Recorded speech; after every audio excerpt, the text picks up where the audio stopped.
ये हमेशा कोई भी लड़ाई रही हो, किसानों की हो, नौजवानों की हो, मजलूमों की हो, हर लड़ाई में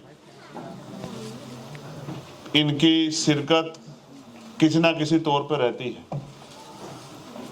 अकेला आदमी कोई भी कुछ नहीं कर सकता, बहुत सारे लोग मिलके बहुत बड़ी बड़ी ताकतों से लड़ सकते हैं। आज भी बहुत काम था, लेकिन वसीम साहब का आदेश था कि आना है, तो जब इनका आदेश हो गया तो कोई चीज़ बची नहीं थी। फिर मैंने कहा कि भाई फिर आ जाएंगे। मीम फाउंडेशन बहुत अच्छा काम कर रहा है, उनके अच्छे काम को सराहना चाहिए।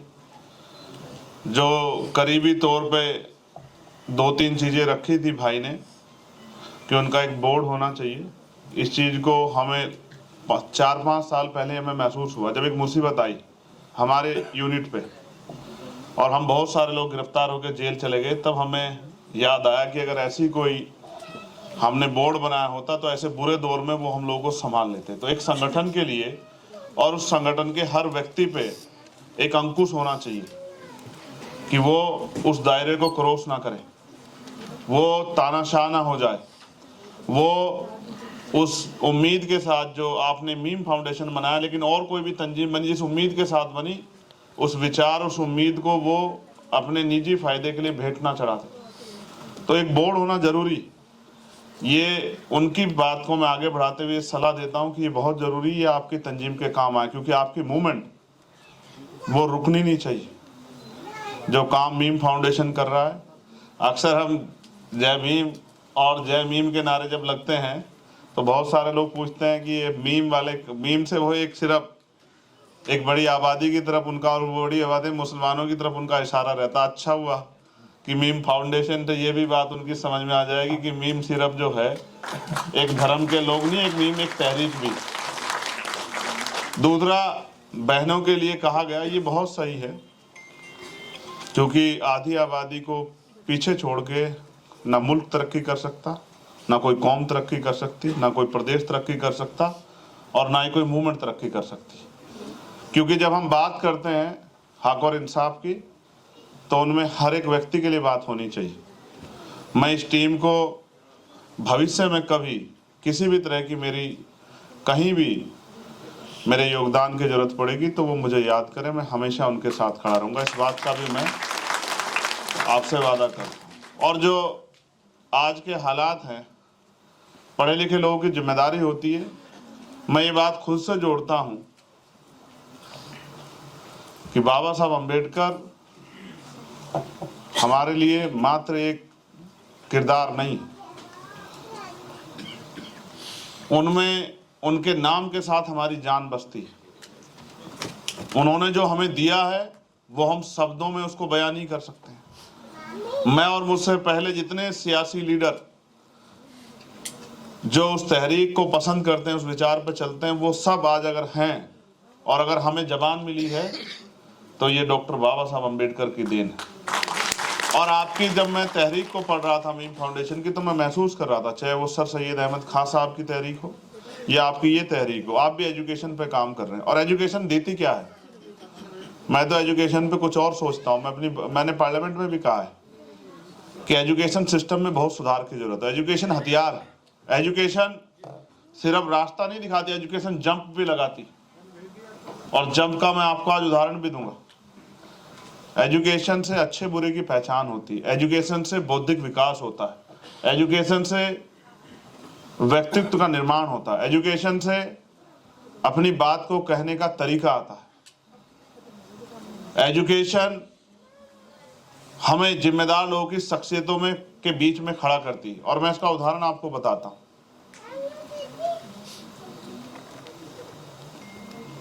कोई शख्स जिसकी कई पीढ़ियां गरीबी, बेबसी, लाचारी और बुनियादी सुविधाओं से दूर रही, और उसके परिवार की एक पीढ़ी ने एजुकेशन को एक्सेप्ट किया और अच्छी तरीके से एजुकेशन ली, तो वही जो गरीबी, बेबसी, लाचारी में जो परिवार जी रहा था, वो जंप करके IAS, IPS, वकील, जज, इंजीनियर, डॉक्टर, साइंटिस्ट, कुछ भी बन सकता है।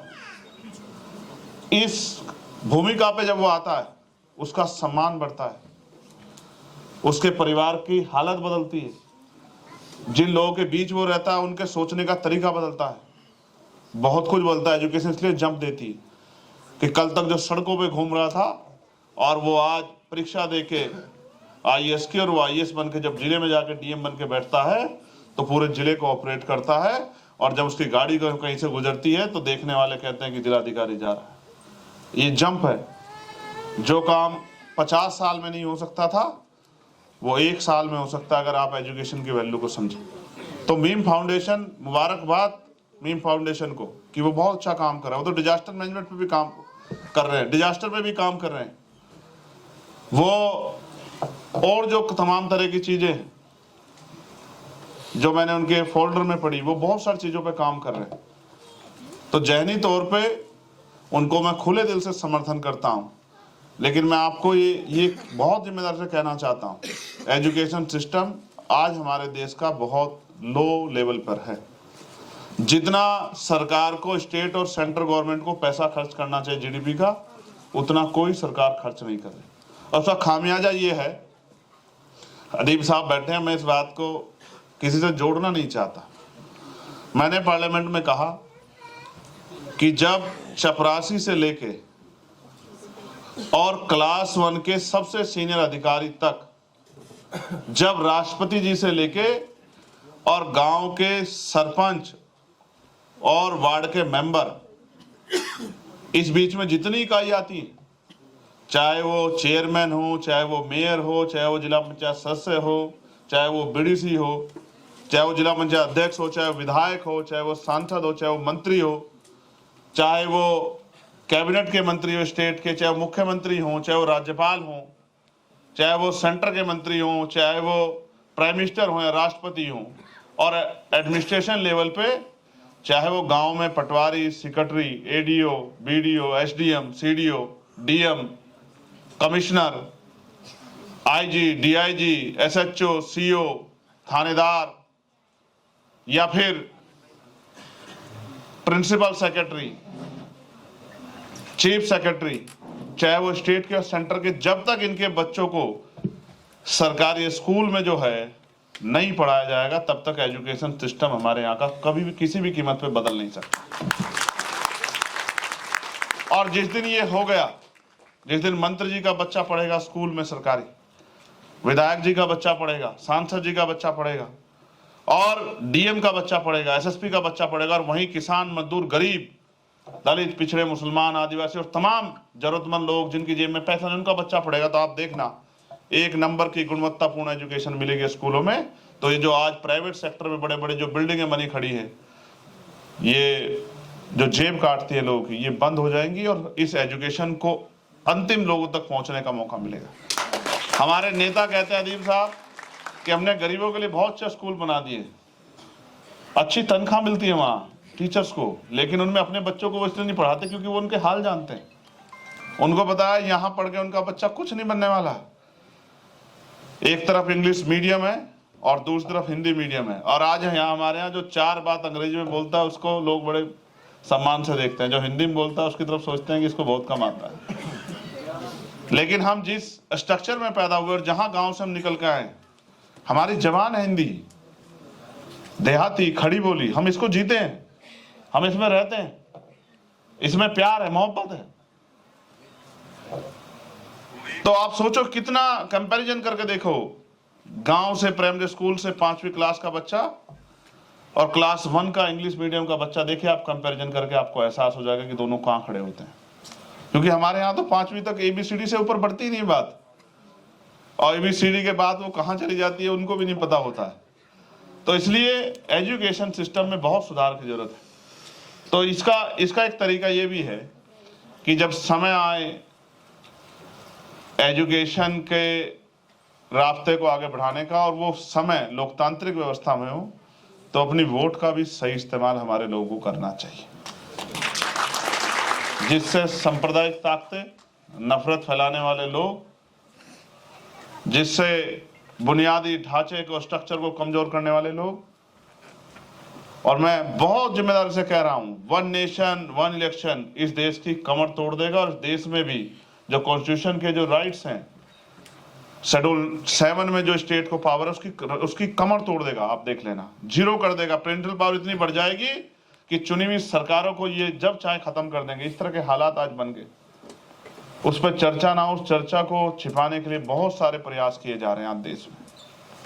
एक जिम्मेदार व्यक्ति होने के नाते मेरी जिम्मेदारी है कि मैं आपसे कहूं कि नजर रखिए आपके मुल्क में क्या हो रहा है। ये मुल्क हम सबका है, किसी एक जमात का नहीं है, किसी एक जात का नहीं है, किसी एक क्षेत्र का नहीं है। ये मुल्क सबका, सबका खून शामिल है।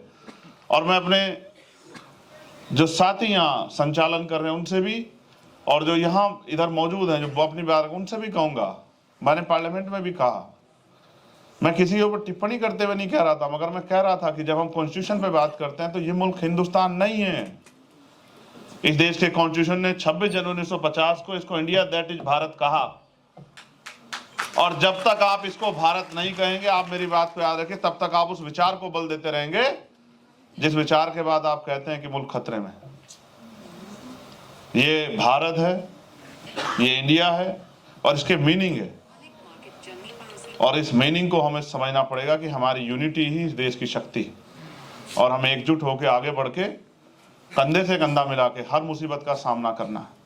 और आज जो हमारे साथी जो एक्टिविस्ट जेल में हैं, क्योंकि हम दिल्ली में खड़े हैं, उनको याद भी हमें करना पड़ेगा, जो 4-4, 5-5 साल से बेल के इंतजार में बैठे हैं, क्योंकि हमारे यहाँ न्यायपालिका सिस्टम में कितनी खामियां आई, किससे छिपाने को नहीं है। मैं तो मेंबर ऑफ पार्लियामेंट होकर कह सकता हूँ जिन पे खतरे हैं कि कोई जज साहब इस बात से नाराज होके उनको नुकसान पहुंचा सकते हैं। नुकसान की परवाह करेंगे तो लड़ेंगे कैसे, आप ये बता। नुकसान तो जब होना होगा होगा, लेकिन सच बात कहने में किसी नुकसान से डरने की जरूरत नहीं।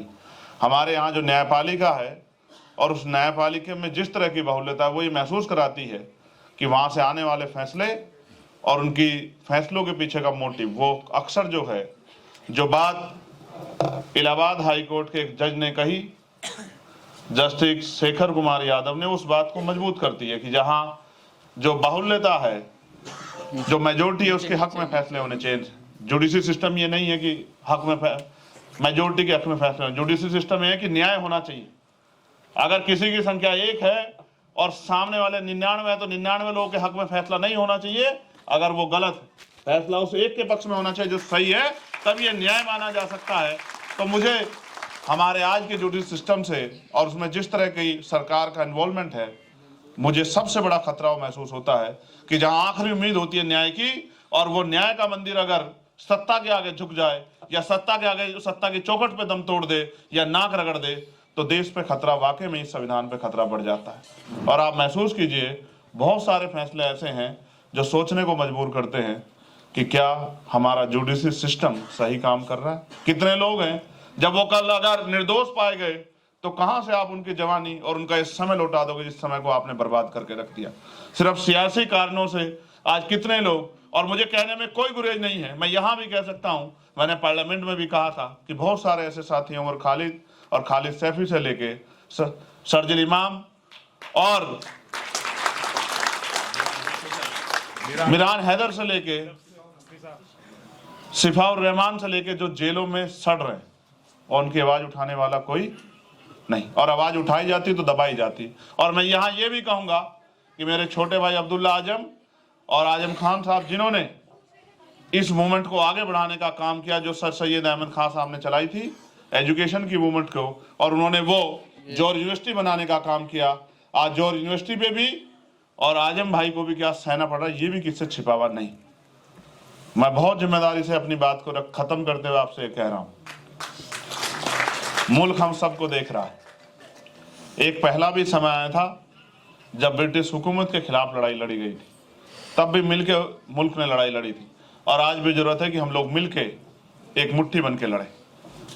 और जब हम एक मुट्ठी बन के लड़ेंगे, क्योंकि चिंताएं होती हैं जब किसी एक मजहब पे बयान दिया जाता है, जब एक मजहब को कटघरे में खड़ा गया, चिंताएं होती। आज हमारे सिख समाज के भाई बैठे हैं, उनके मन में भी पीड़ा होती होगी जब वो अपनी बात को लेके कहीं आंदोलन करने आते हैं, तो एक टाइटल देके उनको जो है, उनको उनकी भक्ति को, उनकी शक्ति को, उनकी राष्ट्र के प्रति जो है प्रेम को एक झटके से जो है अलग करने का प्रयास किया जाता है, उन पर आरोप लगाए जाते हैं। जब हमारे जैन समाज के लोग, उनके जो ऐतिहासिक स्थल, जिस तरह से उन पर कब्जा किया जा रहा है, जिस तरह से उनको अपमानित किया जा रहा है, जिस तरह से उनके तीर्थंकरों को जो है और उनके